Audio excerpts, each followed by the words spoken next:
What's up, guys? We are back, episode 5, same shirt, 3 episodes in a row. I've just been knocking it out. Talking for 3 hours is rough. I got to be honest with you. It's crazy. But we got to get these episodes out. We've talked a lot about trauma, things like that. And the Troubled Past podcast, we should talk about some stories and tell some things too. So for this episode, I'm just going to get into some stories. It might turn into, talking about how we can change, help people, do all of that. Most likely it will. I'm trying to fill out this episode with stories, but it's hard to just come up with on the spot, especially when you don't want to come off as bragging about stories, because I don't think any of these stories are cool, if that makes sense. Because the way I'm telling it is I have, excitement, and I'm like, oh, I did this and this, but I really want it to be clear that I think all of these stories are ridiculous. I don't think that me running in a party with a gun was cool. I honestly think that was insane of me. I think that I'm lucky to be here. I'm lucky no one shot me. I'm lucky that I didn't get arrested. I don't think me selling drugs was cool. Not even a little bit. I don't want that to be put out there, because the way I am speaking with excitement, just because I don't want the podcast to be dull, because I just wanted it to be let's tell some crazy past stories. But I really want to make it clear that crazy past stories are not something to be proud of. I do not think me selling drugs and almost going to jail for, I would say, a very long time for the amount I had is cool. I think that's stupid. If my kid did that, I would be pissed. If my son was trying to sell drugs and stuff, there'd be something. I'm not saying I'd kick his ass. Nah, we would figure it out. There's no way. I don't think me thinking I was a gangster and trying to be a hard ass when I wasn't was cool. I think that I was a very lost kid. I think that I was let down by too many people that were around me to even let me get to that point. And I think that it was stupid. It was young, dumb, stupid. I'll tell the stories because, if you look back at it, it's kind of funny or it's kind of crazy, but in no way am I trying to glorify dealing drugs. Am I trying to glorify having a gun, running into a party? Am I trying to glorify almost getting killed because you smoke weed? I don't think any of that's cool. I really want to make that clear, because I feel like the way I've been telling it makes it seem otherwise, like I'm bragging or I'm excited about this. I want that to be 100% clear. And honestly, I'm probably going to throw this in the beginning so that people understand. It's like a warning. Yeah, I'm definitely going to do that, because all the stories that you're about to hear aren't cool. They're not something to wish to achieve. They're just not. They're just crazy stories from my past. It's crazy stuff that happened to me or people around me, and it's just not cool. Not even a little bit. There were a lot of things that I did when I was young that were very stupid, and there were a lot of things that I did that were crazy. There were a lot of things that I did that could have put me in prison. I would probably still be in prison from a few of the things I've done. There are things that I won't even talk about on this podcast because I don't want to end up in prison. I'm not going to jail for past stuff. I made mistakes. I grew. I've changed, and I'm not doing that. So there's no way that I'm doing that.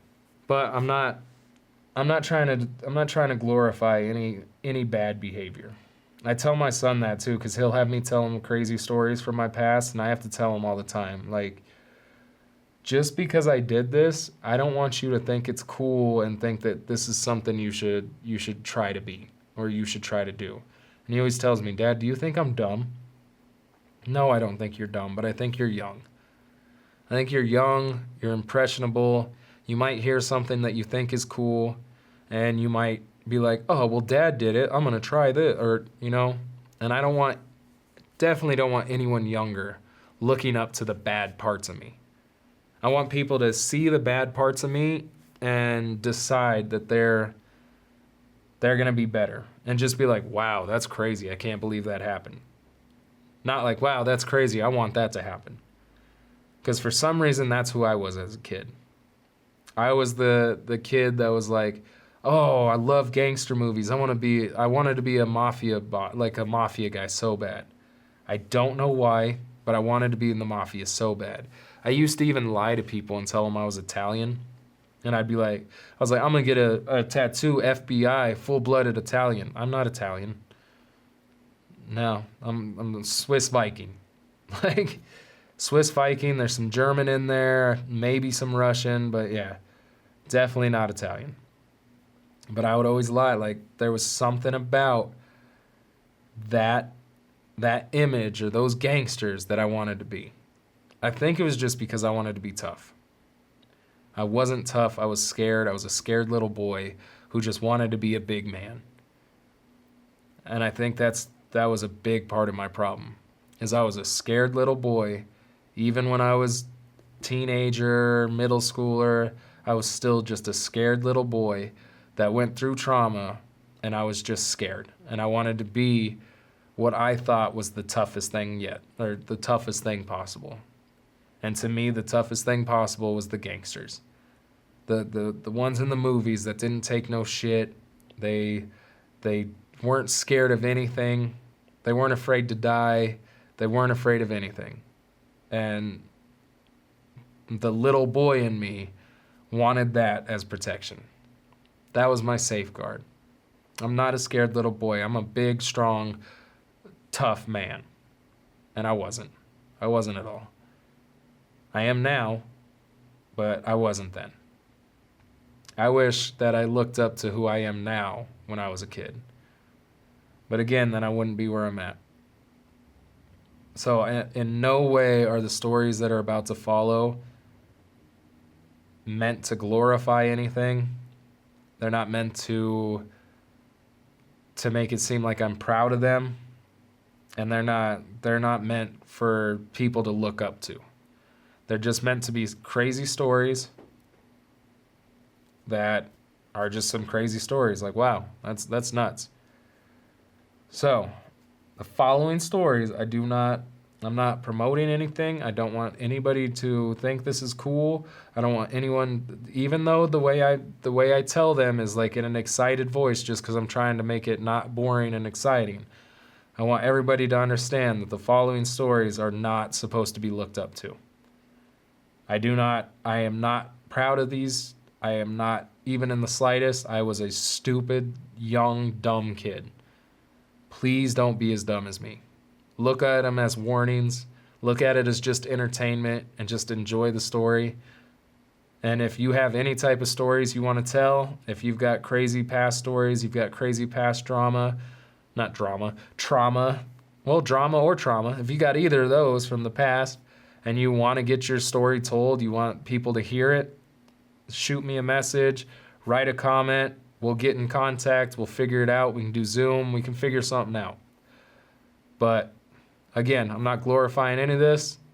The following stories are not intended to be anything more than entertainment. But let's just get into some stories. Let's have fun with this one.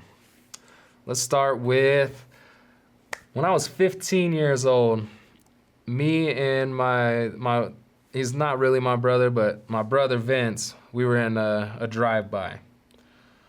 So I grew up thinking I was all hardcore, thinking I was some sort of gangster, just because Vince and his brothers, they were about that life. So I wanted to be about that life. And we were going to go stay at Vince's brother's house. His name's Fabian. Cool ass dude. Love that dude. And he was going to have us stay for a few days. I was taking my computer because we were rappers. He was a rapper. We were going to listen to beats, write songs, just have a good time. It was going to be awesome. So we go over to his house. We're chilling, smoking cigarettes. Well, I was smoking cigarettes, smoking a ton of weed. He had the bombest connect on weed. It was swag at the time because we weren't really into chronic. It was, you could have a quarter pound, 4 ounces fit in your back pocket. This was some brick weed, but he had the best. It was so fire. It was phenomenal. And we're over there, we're smoking, and we're just hanging out, you know, chilling, listening to music, writing raps, doing all that. At one point, we're at his house. It was the middle of the night, and we heard this crazy commotion coming from outside. So we look out the window, and we see, I don't know if it was like a utility truck, and it's got this spotlight across the street. So we're like, what the hell? And we go outside, and it turns out it's this daughter and this mom just fighting. And I don't mean like arguing and, you know, going back and forth. No, they are straight just squabbing. The mom and the daughter are throwing blows. So they're fighting back and forth. At one point, the daughter gets the mom down, and she's just on top of her, just raining down on her. And we got the whole neighborhoods all around us. We're just sitting there smoking, passing a blunt around. Everybody's watching. They don't give a shit. They're putting on a show. Utility trucks got a spotlight on him. Like, he must have saw what was going on, was like, all right. It was crazy. Mind you, this is East Colfax in about 2005. If you don't know about East Colfax, it was one of the, I don't know if it was one of the most dangerous, but it was a very dangerous spot, full of gangs, it was crazy. It was absolutely nuts. So this was normal to them. Dude drove by, saw some people fighting. Let's put a spotlight on it. So the daughter's on top of the mom, just beating her ass. It was nuts. I'm 15 at the time. My buddy's 15 at the time, and we're just getting high, laughing. He was used to it. Vince was used to it because that's where he grew up. Like, he was there before. It was nothing to him. To me, this was nuts. This was some crazy stuff. So she's on top, and she's just beating the shit out of her mom. Eventually, they break up. They're going their separate ways, cussing at each other. Like, that's why you fucking blah, blah, blah. Like, it was nuts. So the lights go off. We finish smoking with all the people around us. We split up. And we go back about our business, and my boy, his brother Fabian, he's like, "You want to go get some beers?" And I was like, "Hell yeah, I want to go get some beers." So we walk down the street. There's a liquor store down the street, and we walk in, and I'm all scared, you know, because I'm young. I'm 15. I'm like, "Grab me that one." He's like, "You grab it, bro." I was like, "Wait, I can grab it?" He's like, "Yeah, bro. No one gives a shit around here." So I'm all right. I grab my 40s, and we walk up to the counter, sit them down, buy the beer. Everything's good. We go back. We're drinking. We're having a good time. It was crazy. And like I said, Vince was used to this because at one point he was at his brother's house, and he had to fight this lesbian chick. I guess she was manly, equal rights, equal lefts, you know. But they were fighting over a girl. She wanted the girl. Vince was dating the girl. So they decided to fight. And I guess they went in the back alley and they just started fighting. He said at one point he grabbed her head and hit it against the brick wall. She went down. He kneed her in the face. That was the end of the fight. So he was used to it. And don't be like, "Oh my God, he did that to the girl." This was a gangster chick. Like, they're from the hood. She was about that life. It was nothing. She's the one that wanted to fight. It was nothing. And if you believe in equal opportunity, it was perfectly fine. She was about it. But yeah, so he's used to it. So this is all new to me. I'm excited. I'm having a good time. And we're drinking, you know, we're writing raps, we're singing, we're doing all that good stuff. And then at the end of the weekend, it's time to go home. We're done. We partied it out. We had a good time. We smoked a bunch of weed. And his older brother, Fidel, he comes and picks us up. And he shows up with this, I believe his name was Alex. If I'm wrong, let me know if you're watching this, Vince. But I believe it was Alex. It was like his girl's son at the time. And he was probably 20s, something like that. We're 15. Fidel was probably in his 30s, close to 30s. So they come to get us. And right down the alley from Fabian's house is a McDonald's.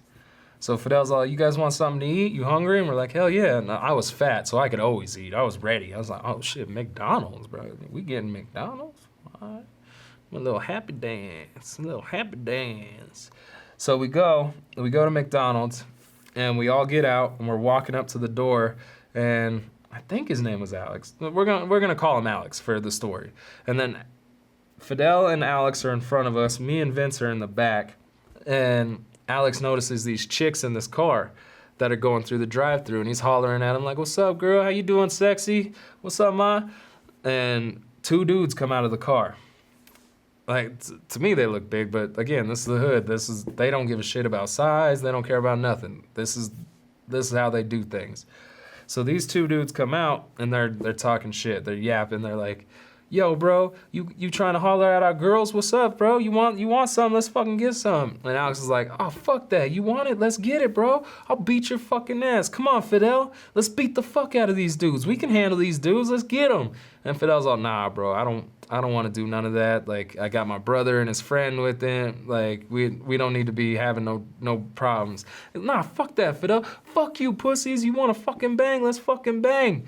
And the dude walks up. One of the dudes walks up. And he's walking up like, "All right, what's up?" And me and Vince, no one else saw it, but me and Vince see this. And you just see a gun fall down his pants. And it goes all the way down to his foot.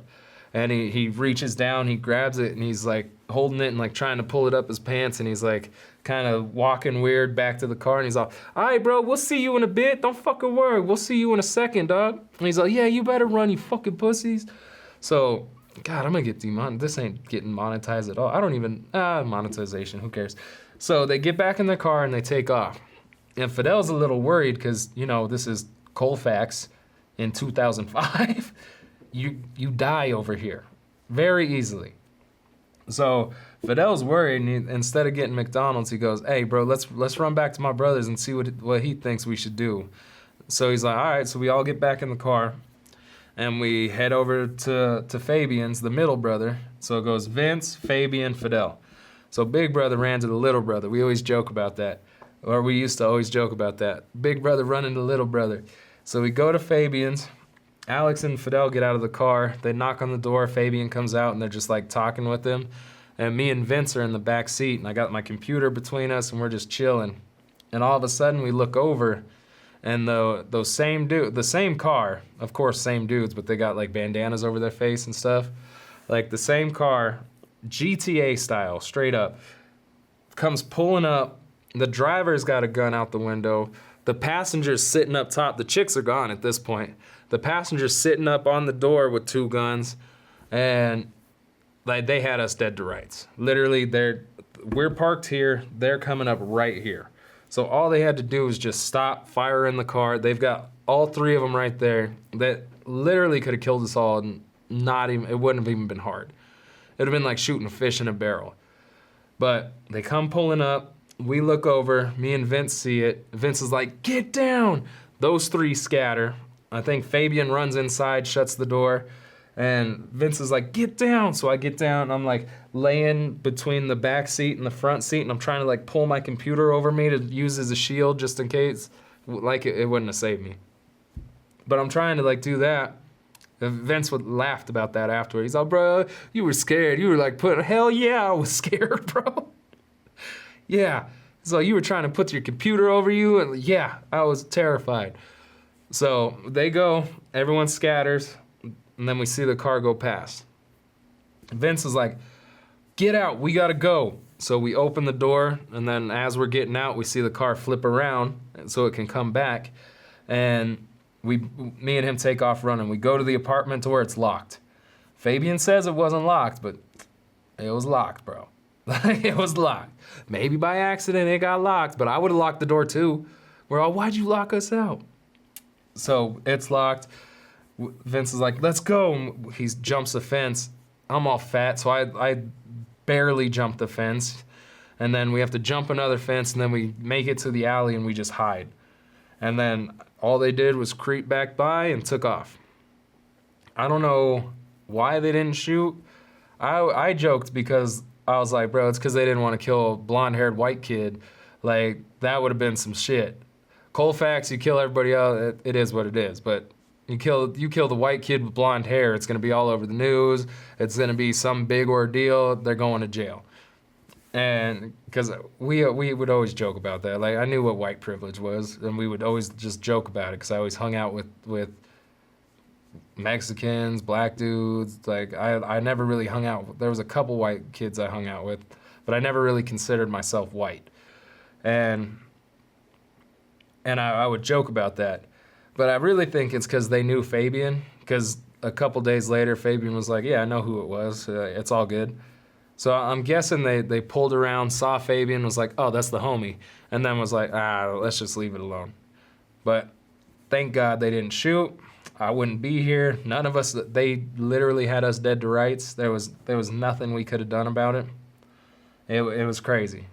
So that's one story when I was 15. I was wild when I was 15. I thought I was such a big shot. So another story, we're 15. It's me, my boy Vince, and my boy Roger. And I had this friend named Brownie. He's this big black Southside Crip dude. And we went to his house because we were trying to get some weed and he could get us weed. And we go, I knock on the door, and he wasn't home. He was over doing something else. And as I'm leaving, I knew that the neighbors across the street, like, that's where he would get weed from sometimes. As I'm leaving, I see the wife of one of those guys leaving with Brownie's sister. So I stop the car, I flag him down, and I'm like, hey, is it cool if we just go ask him for weed? Brownie's not here. And the wife was like, yeah, that's fine. Just go knock on the door. They'll hook you up. And I was like, cool, awesome, let's go. So we go over there. I knock on the door, and I don't remember. I knew they didn't speak Spanish at all. These are tatted up Mexican dudes straight from Mexico. These are cartel dudes, like straight up cartel dudes. And I know they're cartel dudes by the way they brought the weed over. So I knock on the door. I'm like, hey, can we get some weed, some mota? And they're all, yeah, bring your friends in. So I'm like, hey, he says y'all gotta come in too. So we all go in, and he takes us into the back room. He's like, all right, look, come back here. So he takes us into this bedroom. Me and Vince, we talked about it. Like, both of us are smart. So I'm looking around. I'm like, if shit goes down, I'm going to pick up that weight. I'm hitting someone with that. Like, I thought I was Jason Statham or something. I'm going to kick this door. I'm going to do all this. And Vince said he was doing the exact same thing. Roger, a big homie, and this dude, he was like fluffy big. So he's just like, all right, cool. He goes, he sits on the bed because he's like, all right, cool. And he goes and he sits on the bed because they had us sit on a bed. And, like, he sits up against the wall, like, pressed up in the corner, just chilling. And me and Vince are sitting on the edge of the bed. And it seemed chill. Like, so he takes us back, and it's just the one dude. And then, like, four or five other tatted up Mexican dudes come in. None of them barely spoking. Like, they spoke a couple words of English. So they all come in. They're laughing. They've got beer with them. They're like, you want something? They're giving me beer. I'm like drinking on their beer. I'm feeling so cool. I'm like, yeah, this is the life. You know, I'm hardcore. And they're joking. They're rolling up weed. We're smoking, and they're talking. Like, they're looking at me and they're talking and they're laughing. And I'm like, all right, nothing of it. And I look over. Like, I think I was passing the joint, and I go to pass it to Roger, and he's white. Big Mexican dude, completely white. And I was like, what's wrong, bro? Why are you scared? And he's all, bro, they're telling us they're gonna chop us up. And I was like, oh, if we snitch? Nah, tell them we ain't gonna snitch. We're good. We wouldn't do that. And he's all, no. He's all, they're telling us that they're gonna take us out, they're gonna hang us up by some barbed wire, and they're gonna chop us up into pieces. And I just couldn't figure out what he meant. I kept going, oh, if we snitch, yeah, don't tell him we're not gonna snitch. He's like, you're not getting it, bro. And then he yells something in Spanish. Roger yells something in Spanish, which I find out he was telling them, we're only 15. And they all look around, they look at each other, and they just start cracking up. They start laughing. And the main dude that brought us in the back, he goes, little Superman, eh? And smacks me in my chest. And I was like, all right, cool, yeah, I'm a little Superman, yeah, you know. and then we finish smoking. He grabs the weed. He actually weighs it out for us. So this weed, it smelled like gas, and it had metal shavings in it. You had to run a magnet over it to get all the metal out of it because it was transported in a gas tank. Like, these were some straight cartel dudes. But no messing around. I'm not trying to like make it bigger than it is. These were some straight cartel dudes. And so you'd have to run a magnet over it. It smelled like gas. I can't believe we smoked it, to be honest. Hooks us up, puts it in an envelope, gives it to us, and like, hey, have fun, little Superman. And we're on our way, and I'm all chilling, all excited. We get in the car. It wasn't until we got in the car to where he fully explained it, and he's like, dude, you don't know. Like, they were telling us that since we came over, that they're gonna just take us out. They're like, here in a minute, we're about to take you out. We're gonna chop your head off. We're gonna wrap barbed wire around you, and we're gonna cut you in pieces and bury you out there. So didn't even realize it. We were so close to being one of those cartel videos. I don't know if they thought, because I don't know, that since he was a big dude, that maybe he was like a cop, and we were just like, entrapments. I don't know if I don't know what he thought, but they were dead set. Like, they were excited too. You could tell by their weird little like sinister looks they kept shooting at each other. Like, I'd drink my beer and then, I don't know what they thought, but we were literally that close from being a cartel video. It was pretty scary. I mean, I still, I don't know. I kind of get goosebumps thinking about it now, because, yeah, I don't know. That could have been so bad. I could not be here right now. But that's two stories I could not be here. Luckily, I think I'm supposed to be here for a reason. We're here for something. So that was another 15-year-old story. One time when I was, like I said, this is just going to be stories. Hopefully it's a good podcast. We'll find out. But one time, I was probably 19. Yeah, I was about 19. And there was this... Can I get in trouble for this? Nah, I don't think I can get in trouble for this. I got to prove it. But I was 19, and it was back when I was a big dealer. So when I turned 18, I got accepted into college, and they gave me like a $5,000 grant. Can I get in trouble for that? It's fine. Well, I got accepted into college, and they just gave me a $5,000 check. And instead of, going to school or doing what I should have done, I took that money, I bought a quarter pound of some chronic, I bought an ounce of mushrooms, 100 X pills, an ounce of coke, and then I paid like a bunch of months of rent on an apartment. I just became a drug dealer. So at this point, I'm selling ecstasy. I'm like going to raves. Like, that was my job. I'd go to a rave with a pocket full of pills, leave with a pocket full of cash, or I'd go with a pocket full of Molly, leave with a pocket full of cash. So that's what we were gonna do. We went to the church. The church is a nightclub in Denver. It's really dope. And we go to the church, and I've got just a bag of Molly like this, just in my pocket. And I didn't even think nothing of it. I got it in my pocket. I walk up to the door, and I go up to security, and the security guard's all, bro, you can't take that in here. And I pull out my pipe, and I was like, what, my pipe? Is that what you're talking about? And he goes, no. And he reaches in my pocket, and he pulls out the bag of Molly, and he's just got it in his hand. And I look at it. I look over to the right, and there's a cop right there. I look back at him, and I just take off running. I ran so fast, I don't know if I got chased. I made it to a parking lot. I hid behind cars. I got into the car we were in, and I called everybody. We went to a different club. But yeah, oh my God, it was so scary. I lost probably $1,000 that night, but yeah, it was very scary. Just a bunch of dumb stuff as a kid. If you've got some crazy stories, like, leave it in the comment. If you want to talk about it, jump on the podcast and shoot me a message. We'll set up like a Zoom or something. Let's tell stories, or let's talk about past trauma. It'll be fun. That's what this is here. The Troubled Past Podcast. We're going to talk about trauma. We're going to tell stories. We're going to just get into it, So I remember one time we were at, I'm not going to say the club just in case. I'm not going to say the club just in case. But we were raving, at a club, partying. I was dating this girl at the time. She was also a dealer, so we used to just break off and hustle and then come back together. But we were at this club, and she was in like these fishnets.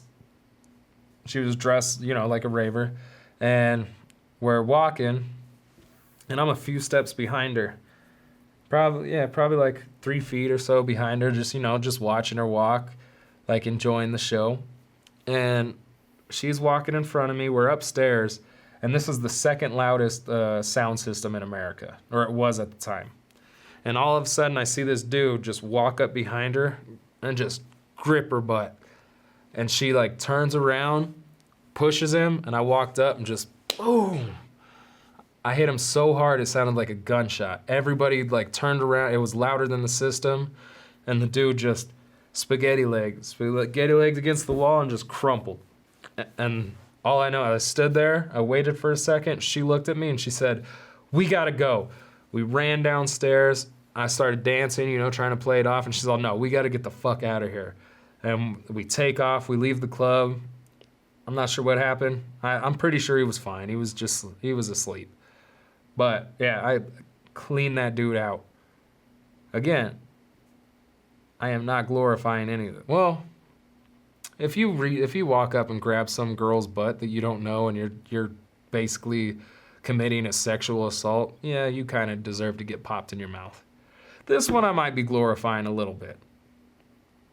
This one I might. The rest, no. But this one, yeah, you walk up behind some girl that you don't know and you think you can just grab on her or touch on her and just make some sort of sexual advancement without her permission, you deserve to get laid the fuck out. That's just the way it is, 100%. Yeah. But, yeah, this one's a shorter podcast. We'll call it. It was all right. I got my son calling me over and over. He wants to go hang out. That's just a few stories. I'll think of a lot more. There's so many more. But that was just a couple that I could rattle off real quick. Try to get this 5th episode out pretty fast. I've been here for well over 2 hours, going on hour 3 doing the podcast. So I'm sorry if it was too short.